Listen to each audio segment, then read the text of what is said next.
Hello नमस्कार, महाराजा kitchen रेसिपीमध्ये आपलं स्वागत आहे। तर तांदळाच्या पिठापासून कुरडई कशी बनवायची आहे ते मी आज दाखवणार आहे। चला तर सुरुवात करूया। तर त्यासाठी आपण 1 पेला तांदळाचं पीठ घेतलेलं आहे। बऱ्याचदा तांदळाची कुरडई बनवताना आपण तांदूळ 2 ते 3 दिवस भिजत घालतो। त्यानंतर ते स्वच्छ धुवून आपण चांगलं सुकवतो त्याला आणि मगच ते आपण दळून आणतो आणि त्याच्यापासून आपण कुरड्या बनवतो। आता यामध्ये अर्धा चमचा जिरे, अर्धा चमचा मीठ आणि 1 चमचा पापड खार आणि हिंग 1 चिमूटभर घ्यायचा आहे। तर भाकरीसाठी जे पीठ आपण वापरतो तर त्यापासून झटपट कुरड्या कशा करायच्या आहेत तर ते मी आज दाखवणार आहे। लागेल तसं थोडं पाणी मिक्स करून पीठ आपण हलवत राहायचं आहे। थोडंसं पातळ बनवायचं आहे। जसं आपण केकसाठी बॅटर बनवतो तसं बनवायचं आहे।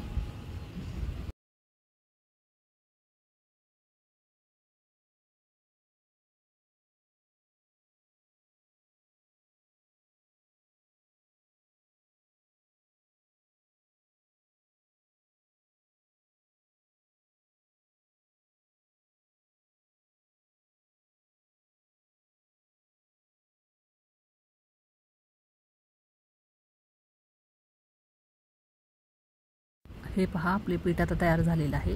कन्सिस्टन्सी अशी ठेवायची आहे।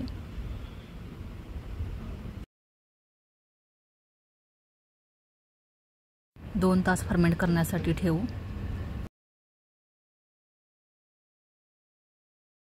गॅसवरती आपण पाणी उकळायला ठेवलं होतं, ते आता उकळलेलं आहे। पाणी तुम्ही तुमच्या अंदाजाने घेतला तरी चालेल किंवा 2 ते 3 वाट्या पाणी वापरलं तरीही चालेल।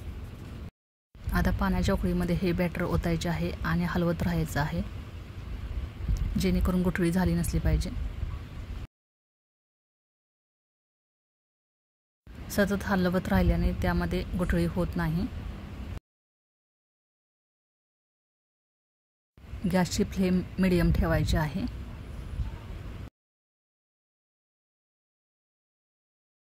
तर ह्या मिश्रणामध्ये गाठी होऊ द्यायच्या नाहीत, आपण सतत हलवत राहायचं आहे।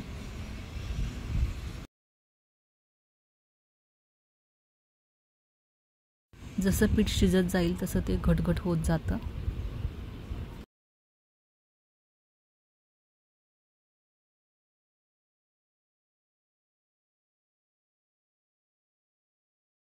तर याला शिजण्यासाठी 10 ते 15 मिनिटं लागतात।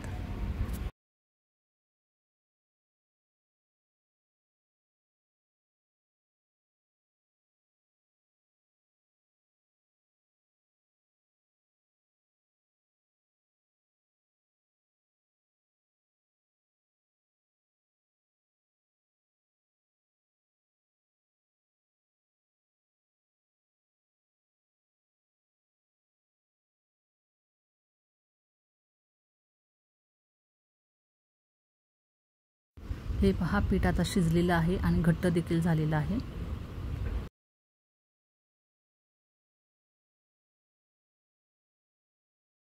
तर कुरडीचे पीठ चांगले शिजले तर कुरडी चांगली येते आणि चांगली फुलते देखील। पण जर पीठ कच्चे असेल तर त्या कुरडीला तडे जातात आणि त्याचे तुकडे तुकडे होतात।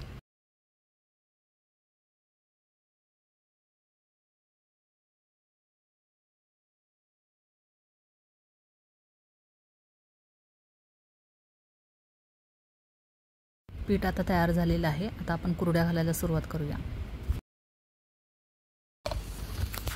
तर टेरेसवरती मी आता प्लास्टिकचा कागद अंथरला आहे। तर प्लास्टिकच्या कागदावरती आता मी कुरड्या घालणार आहे। तर हा कुरडीचा साचा आहे। तर ह्या साच्यामध्ये आता मी पीठ घालते। गरम पीठ आहे।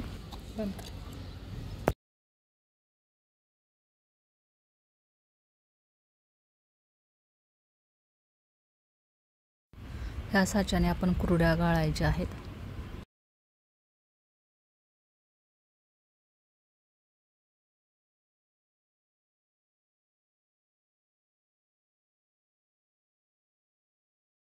गरम पीठ आहे तोपर्यंत कुरड्या गाळायच्या आहेत। थंड झाल्यानंतर त्याच्या कुरड्या व्यवस्थित येत नाहीत।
अशा सर्व कुरड्या आता आपण घातलेल्या आहेत. याला आपण 2 ते 3 दिवस सुकवायचं आहे.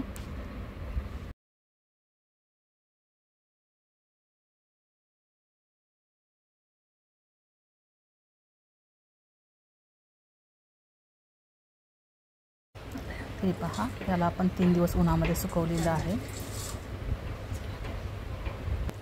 उन्हाळा स्पेशल वाळवण रेसिपी आपली तयार झालेली आहे. ही रेसिपी आपल्यास आवडल्यास लाईक करा, शेअर करा, सबस्क्राईब करा. बाजूलाच असलेलं बेल आयकॉनचं बटन क्लिक करा, जेणेकरून माझ्या येणाऱ्या सर्व रेसिपी आपल्याला पाहायला भेटतील. थँक्यू.